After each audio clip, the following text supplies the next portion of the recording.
आभासी दुनिया के मेरे दोस्तों, रतन लाल बोल रहा हूँ। काम की बात लाल की क्लास में आपका स्वागत है और पेश है अंबेडकर नामा।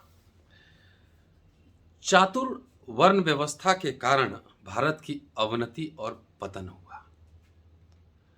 कांग्रेस पूंजीपतियों की दास है और सत्य शोधक जो दल था उसके बारे में डॉक्टर के अंबेडकर के क्या विचार थे, यह जानने के लिए देखिए पूरा एपिसोड। लिए चलता हूं 28 फरवरी 1938 सटाना में डॉक्टर अंबेडकर की सभा हुई थी और उस सभा में जो बातें उन्होंने रखी थी वही बात मैं आपके सामने रखने जा रहा हूं। उन्होंने कहा अध्यक्षीय भाषण में कि रेल कामगारों की मनमाड में हो रही परिषद के लिए मैं इधर आया हूं और मुझे आपके इलाके में आने की खुशी हुई है। इस यात्रा के पीछे मेरा मुख्य उद्देश्य अपने राजनीतिक दल स्वतंत्र लेबर पार्टी का प्रचार करना है। आज की सभा में कई सपृष्य माने जाने वाले लोग भी उपस्थित हैं। यह देखकर मुझे खुशी हो रही है। पहले जब हमारी सभाएं हुआ करती थी तब भी कुछ सपृष्य लोग उसमें शामिल होते थे, लेकिन वे लोग सिर्फ ये देखने आते थे कि यहाँ क्या तमाशा हो रहा है। आज हालत वैसे नहीं है, इसलिए मैं इस सभा में थोड़ा अलग भाषण करूंगा। आगे कहते हैं कि भारत के इतिहास पर अगर नजर डाली जाए तो पता चलेगा कि अब तक कभी यहां प्रजातांत्रिक प्रणाली नहीं रही है, डेमोक्रेटिक सिस्टम नहीं रहा है। कई ग्रंथों के पढ़ने के बाद मुझे जो जानकारी मिली है उससे साफ जाहिर होता है कि हिंदू राष्ट्र का पतन और अवनति हिंदुओं से मान्यता प्राप्त चातुर्वर्ण व्यवस्था, फोर फोल्ड डिवीजन के कारण ही हुआ है।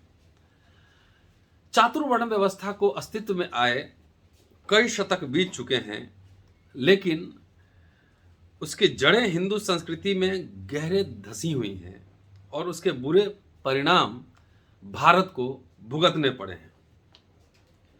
ब्राह्मण ही केवल विद्यार्जन करेंगे और विद्यादान करेंगे, क्षत्रिय लड़ाई का काम करेंगे, वैश्य व्यापार उद्यम करेंगे और शूद्र सबकी सेवा करेंगे। यह है चातुर्वर्ण पद्धति की सीख। इस पद्धति के कारण हमारे राष्ट्र को कितना नुकसान हुआ है इसका पढ़े लिखे लोगों को भी अंदाजा नहीं है, ठीक ठीक समझ नहीं है।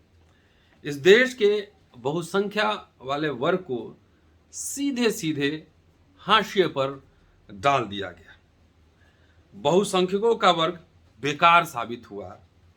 हमारा देश विदेशियों के शासन में रहा। आज यहां उपस्थित सभी लोगों से पूछता हूं कि इस देश का भाग्य हमेशा अच्छा क्यों नहीं रहा। अन्य देशों के इतिहास को देखें तो वहां ऐसी स्थितियां नहीं दिखाई देंगी। इसकी वजह क्या है?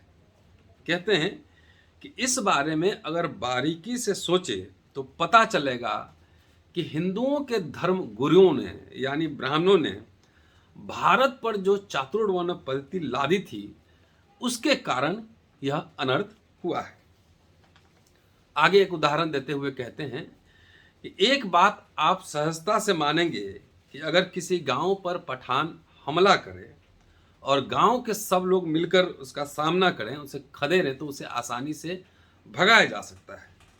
लेकिन उसके बदले अगर गिने चुने लोग हाथ में तलवार लेकर खड़े हो जाएं और दूसरे को हंसिया छूने का अधिकार भी न हो, तो बिल्कुल ऐसे स्थिति में राष्ट्र की सुरक्षा कैसे की जा सकती है। आगे कहते हैं कि वैश्य शस्त्र धारण नहीं करेंगे, शूद्र शस्त्रों को हाथ नहीं लगाएंगे।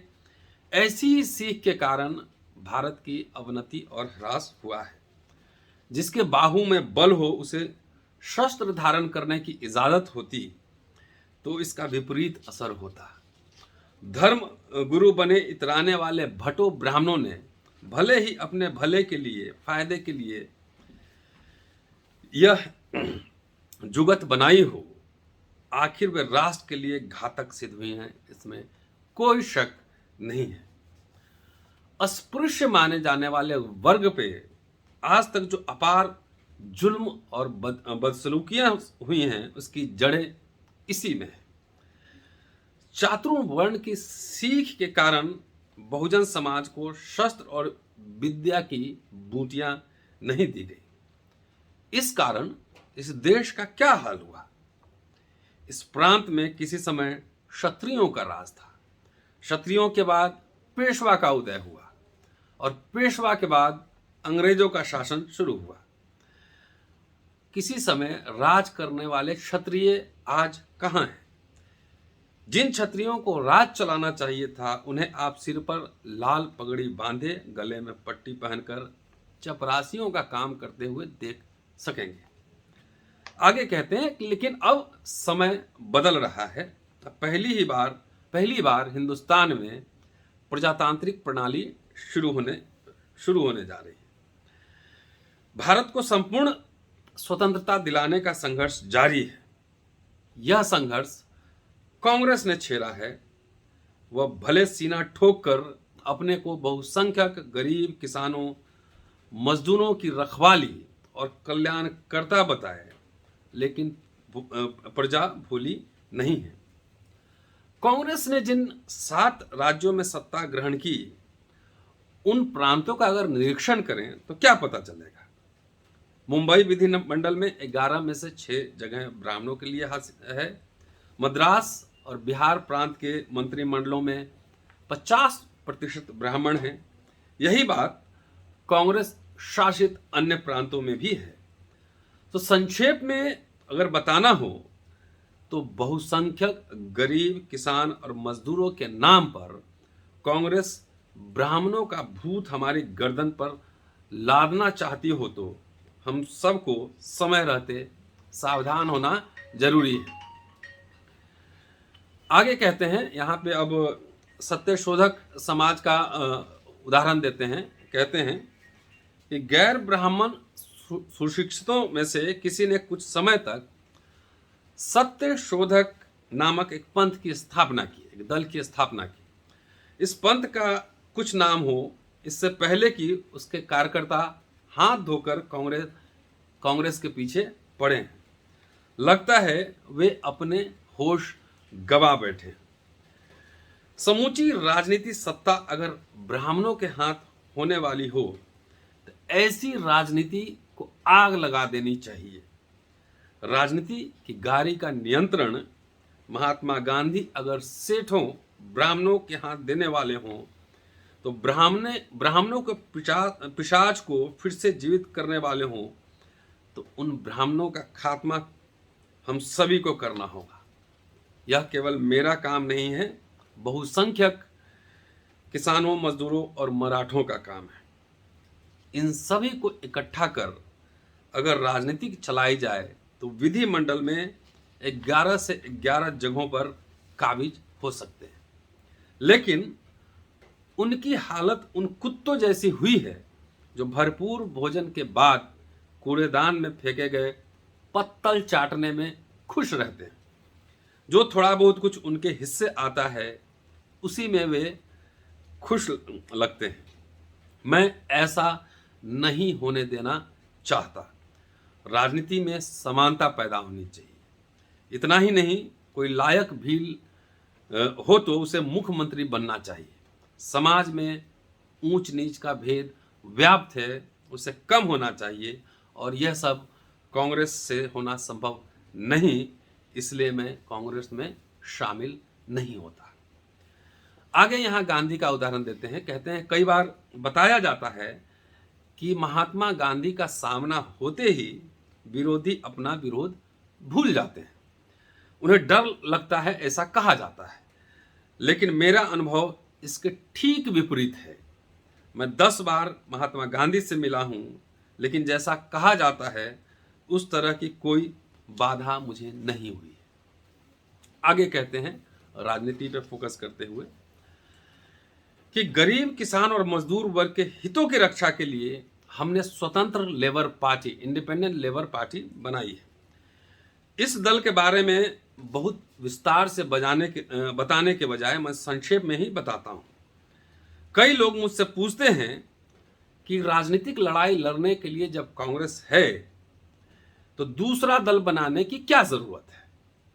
मैं उनसे बस इतना कहना चाहता हूं कि कांग्रेस पूंजीपतियों की दासी है, क्योंकि कांग्रेस में शामिल पूंजीपति ही भरपूर रुपए लुटाकर आज कांग्रेस के सभी चोंचले पूरे कर रहे हैं। ऐसा करने के पीछे पूंजीपतियों का केवल एक ही उद्देश्य है कि कांग्रेस के जरिए अपना अधिक से अधिक हित साधा जाए।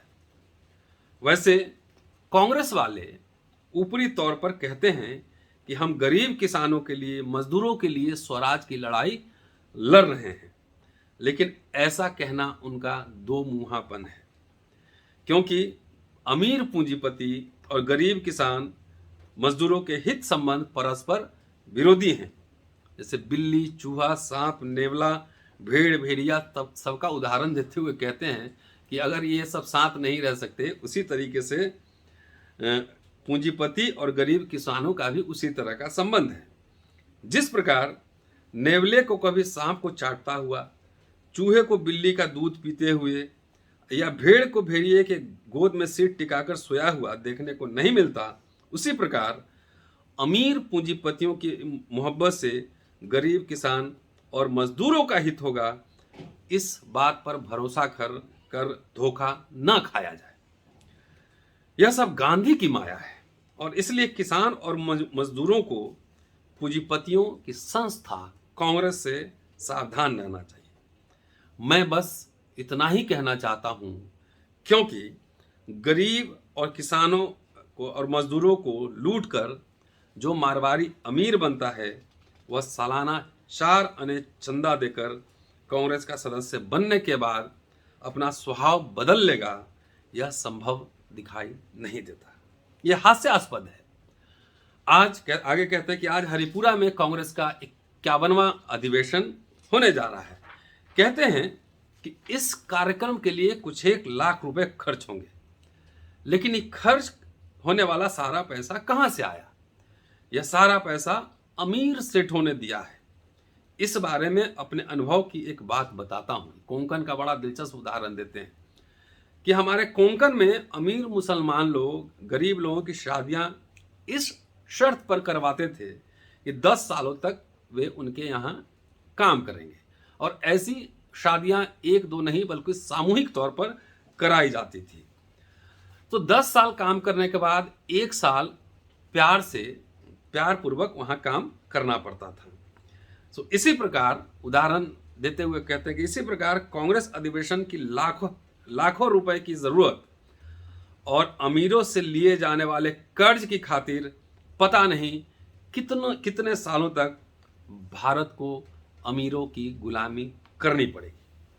इसलिए यह लड़ाई गरीब, मजदूर और किसानों को संगठित होकर लड़ना पड़ेगा।